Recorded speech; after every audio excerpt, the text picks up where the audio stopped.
Today on CityCast Denver. Plastics, your time in Colorado is running out. It really does reduce plastics pollution by a ton when you stop providing them, when you offer people an incentive or a reason to rather use a reusable bag that they can reuse multiple times.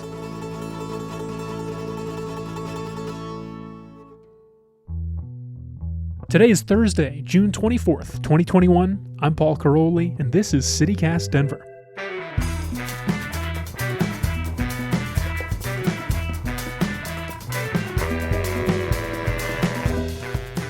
Let's see what's happening out there today. There's a 50% chance of rain and thunderstorms in the afternoon. Apart from that, it should be cloudy with highs in the upper 80s. And is that wildfire smoke I smell on the air? The big story today comes out of downtown. The Mercury Cafe has been a bastion of alternative culture and local organic food on California Street for 31 years. And now it's been sold for a paltry $2.07 million. Longtime owner Marilyn McGinnity told the press she was thinking about selling back in March, and from what I hear, that sparked something of a feeding frenzy from developers hungry for a prime piece of downtown real estate. But she was willing to sell at a big discount to someone who would keep the Merc just the way it is, and it sounds like she found a good fit. The buyer is past and future CityCast Denver guest Danny Newman, the tech entrepreneur who bought my brother's bar a few years ago and is helping out with the campaign to save Casa Bonita. And there's been a development on our coverage of the STAR program. That's Denver's pilot program replacing cops with social workers on 911 calls. The City Council's Finance Committee approved an additional $1 million for STAR earlier this week. If the full council approves, and if a couple other funding sources come through, STAR will be able to answer calls all across the city and add additional teams, vans, and operate 7 days a week instead of 5. If that sounds good to you, email your council person to let them know. It's taken years of politicking, but climate-conscious Coloradans just scored a victory in the war on plastic. Now, by the year 2024, when you're checking out in a grocery store, there's a good chance the checker will ask, paper or reusable? No more plastic. Of course, that's all if Governor Polis signs the bill lawmakers passed near the end of the session that would ban plastic bags and styrofoam containers statewide. Hello? Hi. Hello? How are you? Hello? 1, 2, 3, 4, 5, 6, 7, 8. Okay, great.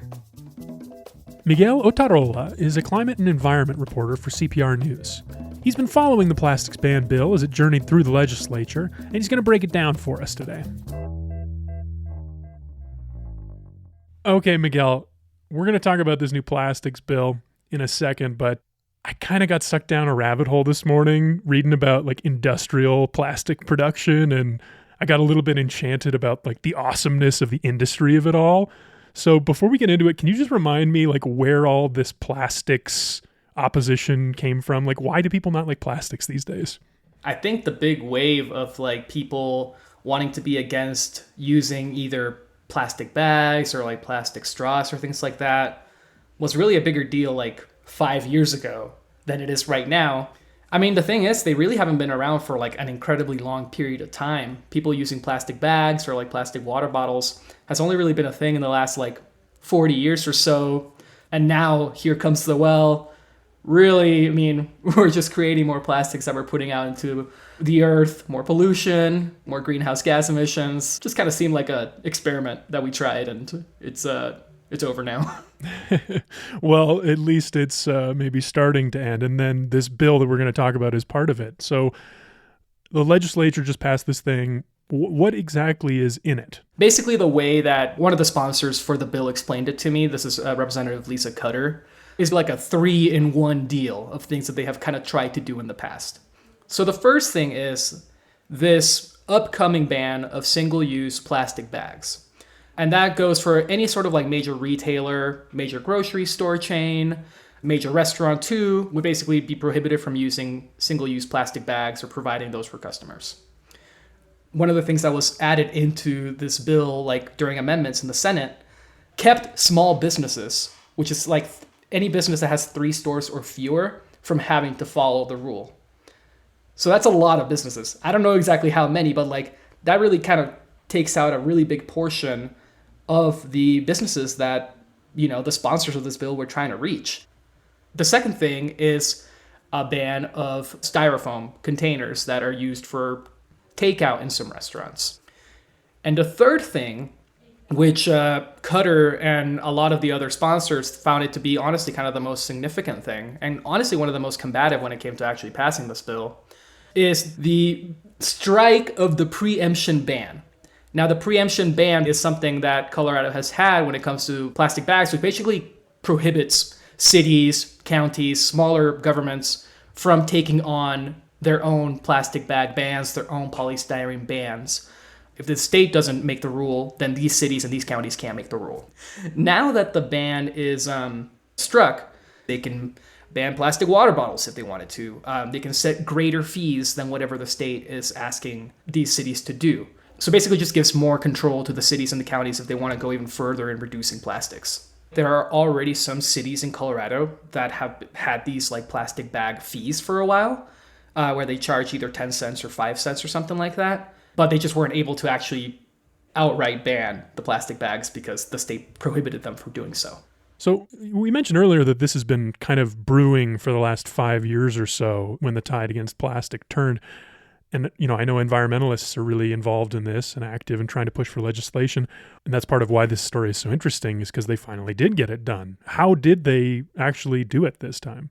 We're just in such a different time and place now than we were even back in 2016, maybe around the beginning of the Trump presidency and whatnot, that we all sort of realize now how serious climate change is and how you're starting to really see the effects of climate change. And a lot of things that we wouldn't even have tried on a major scale a few years ago are now like incredibly common, like electric vehicles, for example, and all these other discussions that we're having around renewable energy and things like that. So something as small as like plastic bags is really not as big a deal as like a lot of other things. So they passed the rule, and I think for a lot of people it just seemed like it was a long time coming. Might as well just do it. And it still won't be enacted until a few years. So there's so much time that we're still waiting on this thing to actually kick in. Yeah, that's the thing. It's like I'm seeing all this support for it, and yet also this bill is being described as a compromise. So let's talk about why there's that small business exemption and the time delay. You've used this term in your coverage, plastic industry lobbyists. Who are these people that pushed for those concessions? They kind of come from all sorts of different sides. I mean, one of the big ones is the American Chemistry Council, which is basically like a plastics lobbying group. Hiding under the guise of a very scientific, official-sounding name. Exactly. Well, not too difficult to kind of break it down when you think, oh, well, chemistry. I mean, like, how do we make plastics? Oh, where do the plastics go to? Plastic bags. And they have a really big, like, national sort of push against these bans. But you also have other sort of, I wouldn't call them necessarily like plastic lobbying groups, but also you have, restaurant associations that don't necessarily want to go ahead and ban these products until, you have more alternatives that they can use, or it becomes easier for restaurants to use something else for takeout.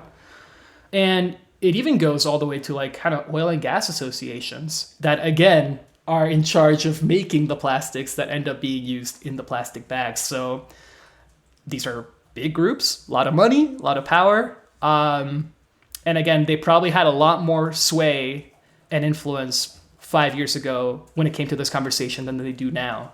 They still influence some of the legislators, but it ended up really, really actually being a compromise that favored more of the people who actually pushed this bill in the first place. Well, let's talk about the Restaurant Association for a second, because our producer, Xander, and I were talking about this, and she used to cover this issue like as a few years ago, I think. And she said she once heard from a Restaurant Association spokesperson that they actually supported a state-level plastics ban at one point, as long as it didn't create this patchwork of rules for businesses that were hard to follow. But then it seems like now they don't support that. So what happened there? Well, see, that's the major portion that I think has been kind of like the most divisive, that preemption ban. Because if you have a statewide ban or rule when it comes to, banning plastic bags or banning these styrofoam containers, they say that that's really easy to follow. That's not a problem. But it's always this sort of like this other argument when it comes to the patchwork regulations. And they love using that patchwork of regulations phrase. And they brought up a really interesting argument, honestly. During the COVID pandemic, for example, last year, a lot of restaurants had no clue what they could or couldn't do when it came to like takeout, for example, or carry out, or how many people could dine in the restaurants because there were different rules in different cities. And they just kind of worry, or at least raise the argument that that would be the same thing that would happen if you start setting different rules for banning plastic bags or plastic containers.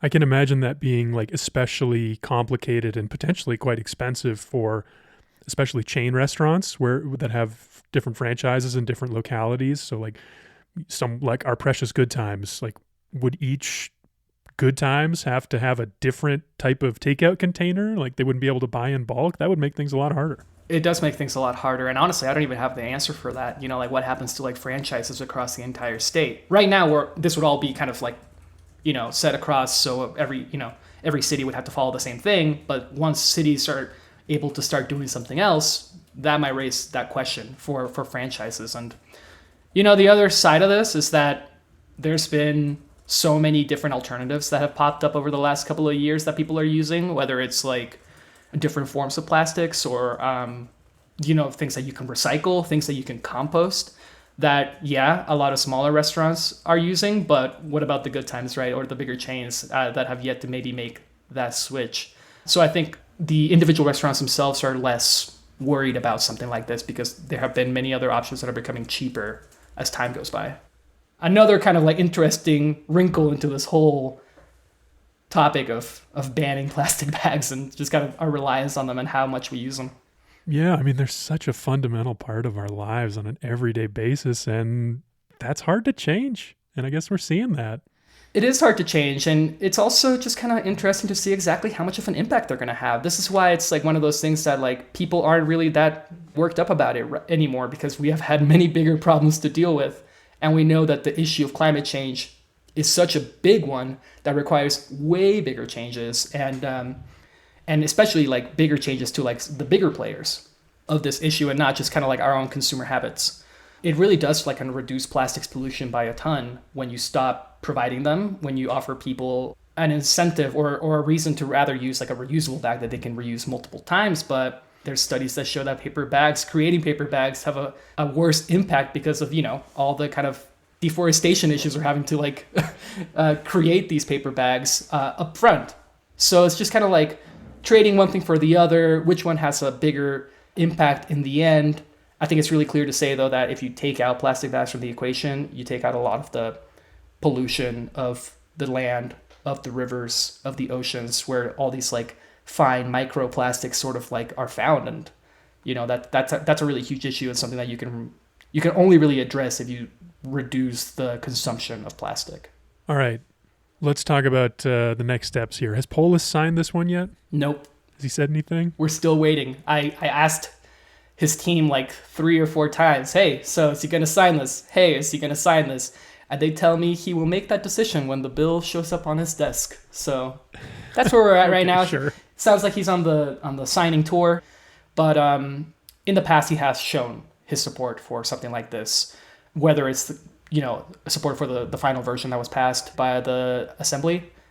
I don't know, but we'll see. So speaking of the bill signing tour that he's on, I was joking the other day on the show that Polis has been doing these like thematic press conferences and signing bills in places that like connect in some way to the content of the bill.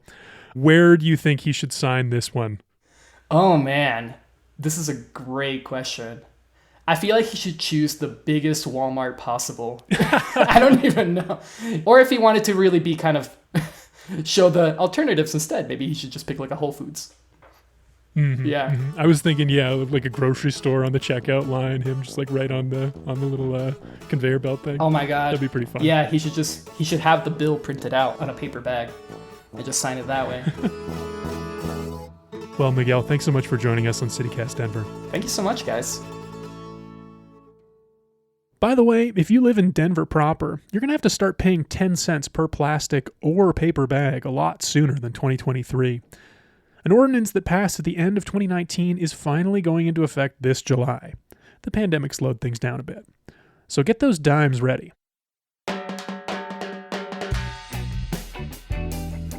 And that's all for us today here on CityCast Denver. If you enjoyed the show, why not take a minute to tell a friend about us? Rate the show wherever you get your podcasts, and subscribe to our morning newsletter at denver.citycast.fm. We'll be back tomorrow morning with more news from around the city. Until then, I hope you have a really good day.